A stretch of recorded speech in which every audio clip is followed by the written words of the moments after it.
for Jeannie's show. It's the Aleut, the Indian and the Eskimo.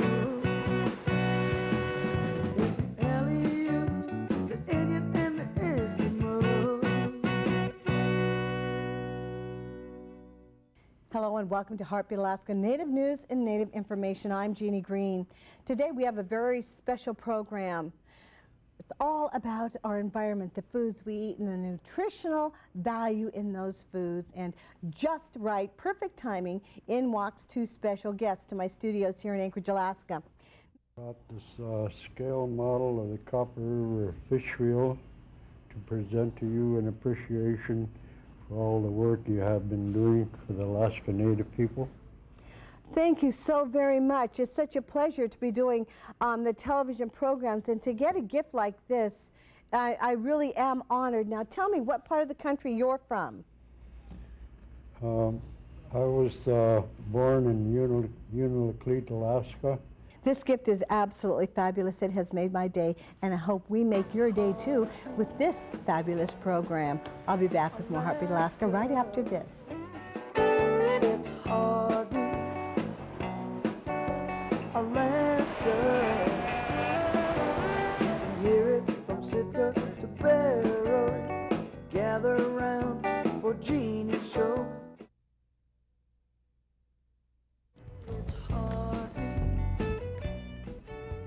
Our bodies are made entirely of what we eat, whether it's diet, pop, and junk food.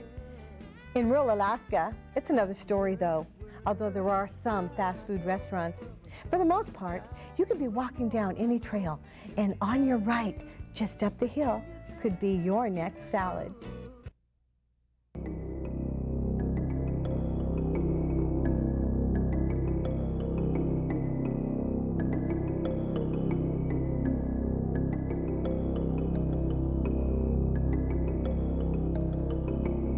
Alaska Natives, we've been here for thousands of years. We're as much a part of this vast land as the moose in the forest, the fish in the rivers, and the seals in the sea. The only food we ate came from the natural world around us. These foods keep us strong. They keep us connected to the land.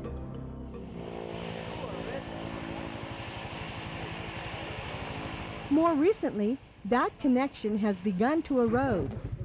Foods from outside are easy to prepare and tasty, but somehow they don't seem as fulfilling. That's because they aren't.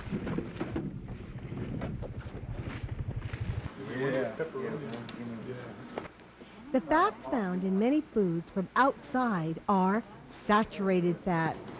These are the ones that are associated with heart disease. The unsaturated fats found in fish and sea mammals are much better for us. Non-subsistence foods also have more carbohydrates and refined sugars. These lead to tooth decay and a higher risk of diabetes. And this is sea mammal dried.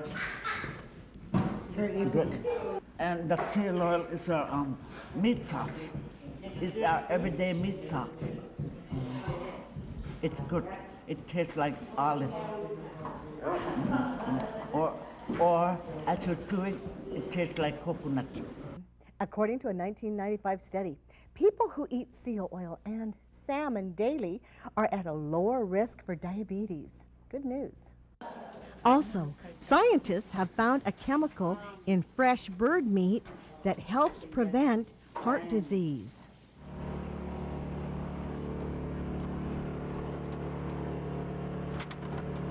This is Peter Lekanof. He's catching halibut. Now, halibut are rich in omega-3 fatty acids. Can you say omega-3 fatty acids 3 times fast? And omega-3 fatty acids might not sound too appetizing, but people who have a lot of them in their diet are usually healthier and at a lower risk for heart disease. Fish and other meats aren't the only things that are good for us. Walking down a trail, you can find foods growing all around us. The ladies who used it were able to live longer and happier. Zelma Axford is a woman that realizes the importance of our native foods. We caught up with her in Venetie, where she was passing her knowledge on to the next generation. Located on the north side of the Chandalar River, Venetie lies 45 miles northwest of Fort Yukon. It's an area that is rich with fish and wildlife, untamed by man. The people of Venetie literally live off the land, using what's around them to make a life for themselves. Fairbanks resident Zelma Axford has been utilizing the vegetation that grows throughout Alaska for most of her life. On her visit to Venetie, Zelma had an opportunity to teach some of the local youth about their surroundings. We call this silverleaf, but it has big leaves, and the leaves are like lettuce. They're very high nutrient quality for vitamin K, B. And this one, this is root. The bottom part is like sweet potato root. Religion has it, herbal people have it, that this top part has all the aspirin and antibiotics to make you well and better from a cold. They say lung disease and all, headaches, stuff like that. But yeah, this stuff here is edible. It's silverleaf.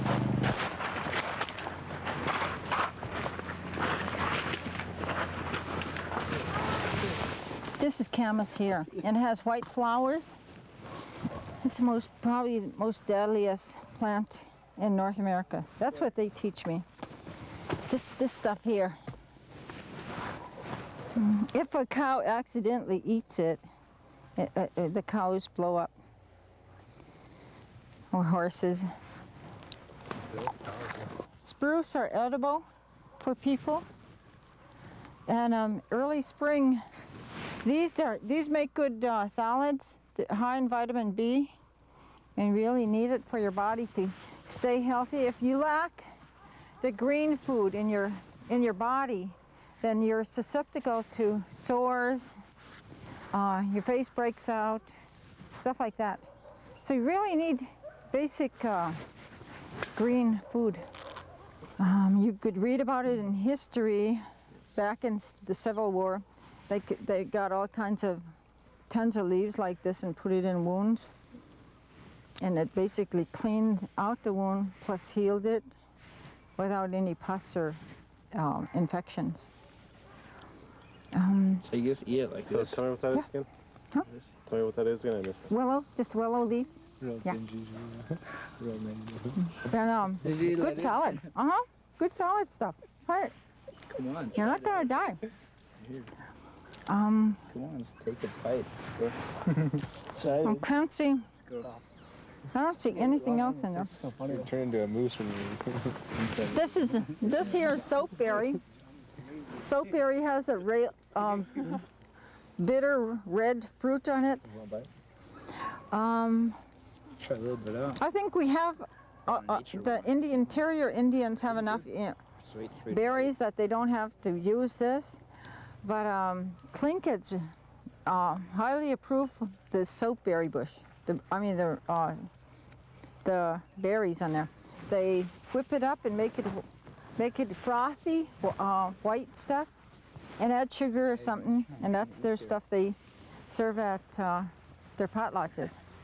Sort of like a medicine dish for them. But some of our older trappers and stuff were able to live off this for 3 months at a time if they got lost or something. And it was a good diet. The bark, they peel the bark of the tree, and they could eat the inner cambium, and that's digestible for your system. It helps keep you alive. The ladies who used it were able to live longer and happier, ache-free from rheumatoid or arthritis pain. It's when you get crippling arthritic pain and it cripples your joints and makes your joints swell up in your hands and hips and knees. It's important that they know what's around them, their environment, because it's part of their history, and they're going to make use of this land. They have to know some of its value. The trees, how long they live. For example, the spruce trees live maximum of 125 years. The birch lives 75 years. And stuff like that are going to be useful to them in their lifetime when they decide on using the land and its sustainability.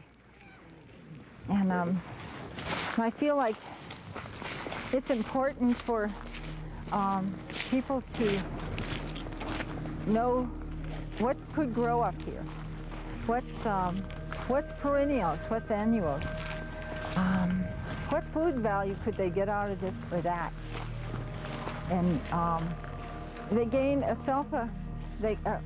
self-esteem through this, that we know this is our land, and it gives them power to go on and grow.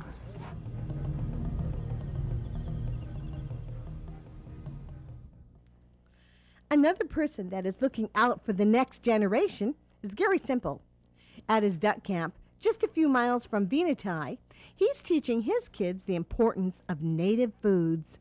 It's really good to bring your kids out in the woods, because this is where they learn to depend on you instead of depending on themselves. As Gary knows, native foods are about more than nutrition. They're also about fresh air and exercise and time spent with the family. So I encourage people to take their kids out in the woods, where the kids learn how to depend on their dad and their mom for survival out there, you know, and build a relationship between you and your kids, you know, out here. It's wonderful because nothing is interference. That window will hold us over here.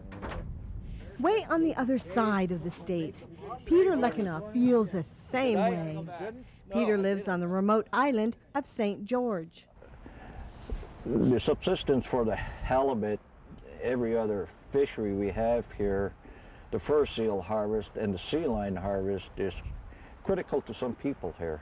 This is something we grew up eating, something we're going to always hope to have in the future for the young, you know, our kids, our grandchildren, to preserve what we can now before it's too late.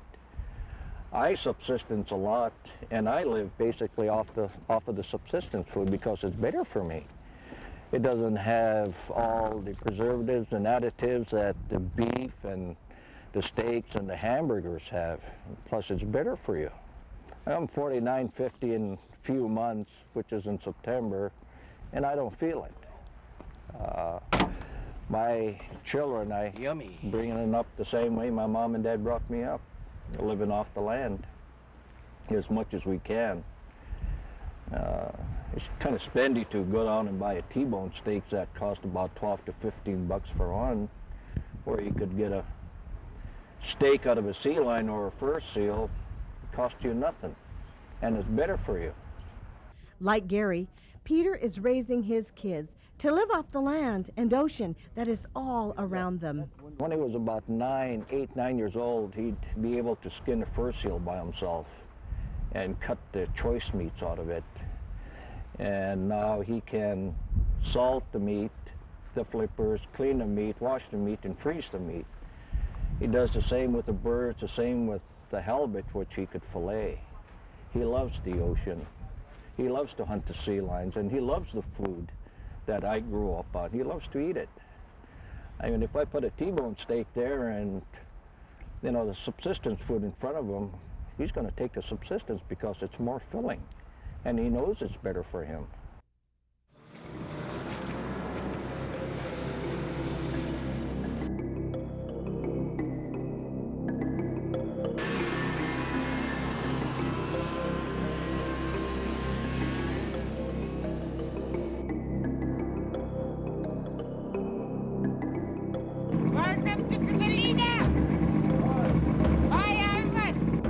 of miles from St. George, Kivalina, Inupiat country, is a subsistence-based community that also depends on the seals for nourishment. Oro Holly lives in Kivalina. Like so many of us, he sees his traditional foods as much more than just a source of energy. If we did not have seal oil, and we did not have the fish, and we did not have the whales, and we did not have the fowls of the air, the birds, then I would be starving, the children would starve too. And subsistence is a lifestyle that I have lived for 30-some years. And I would never back away from it because it's a daily need within my life that I have to have seal oil. It's a necessity for me to have seal oil within my system. And it stores energy within me, and it keeps me warm during the cold winter, dark nights. And in the spring, then I have warmth from the sun and from the nice warm wind that blows through this village. You weren't even born yet. Andrew Koenig lives with his family in Kivalina. Like Gary and Peter, he wants his kids to be nourished by the traditional foods he loves. I may be gone, but my kids and their kids, they will need something to look back to, the food. If I, like the land, the fish and the mammals, we make sure that they have them like we have them today. Because economically, you will not survive just by having a job.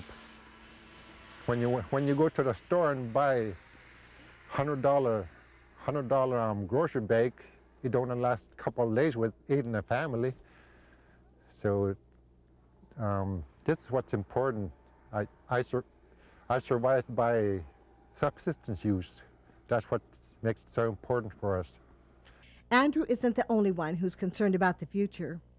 Scientists have been finding pollutants in many of the native foods we care so much about. There's something to eat over here. Persistent organic pollutants are things like pesticides and other chemicals that are showing up in trace amounts in our marine mammals and fish. They're called persistent for a reason. They take years to decompose. Most of the places that use these chemicals are hundreds, even thousands of miles away. And these chemicals make their way into the oceans and into the atmospheres of the world, making their way up north. And once they're here, they tend to stay. There is some good news, though. The levels of these chemicals are not high enough to cause alarm right now. And a new international treaty signed by the U.S. will ban the use of most of them in the future.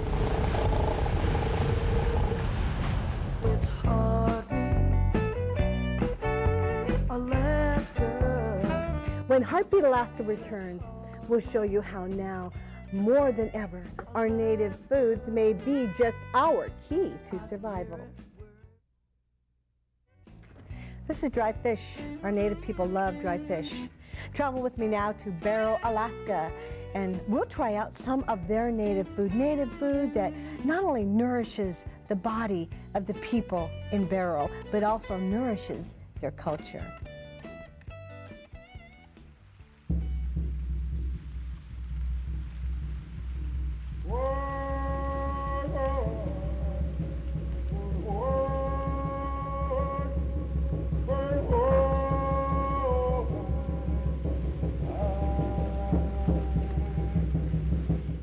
Alaska, originally called Ukwiavik, is a great spot to harvest foods from the land and sea. George Olemaun explains. Say 2,000 years ago, these are salt houses that were built according to that with salt and whalebones and sunken entrance or tunnel to keep the cold out. And Ukwiavik means a place where we hunt snow owls. Over the centuries, the culture here began to revolve around traditional foods.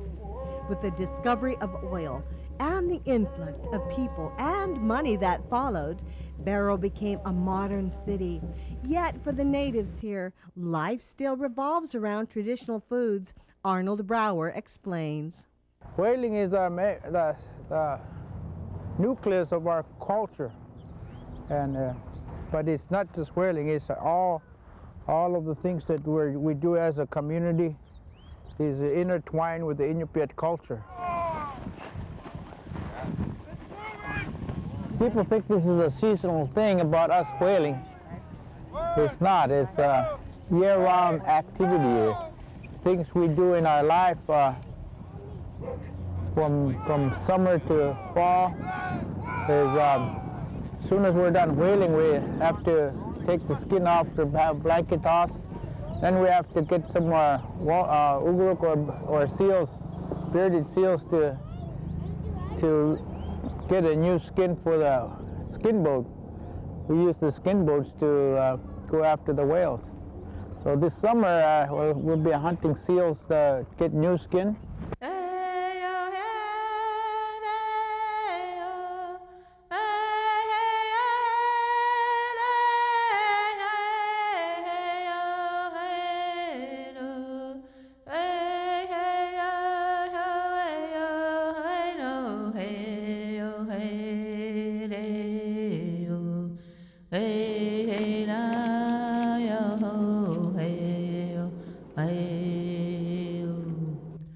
With the store in almost every village these days, it may seem like our traditional foods are not as important as they once were. But if you look a little deeper, you may find that now more than ever, our native foods are the key to survival.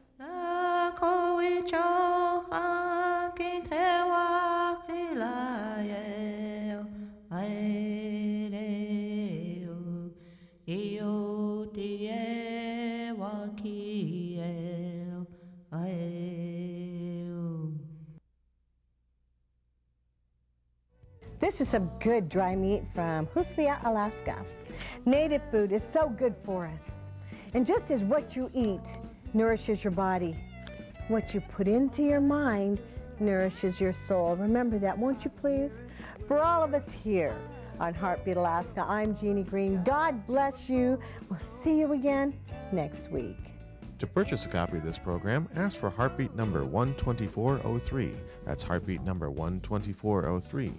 And send your check or money order for $20 to Jeannie Green Productions, 6216 Old Seward Highway, Anchorage, Alaska, 99518. Or give us a call, 907-563-7440. It's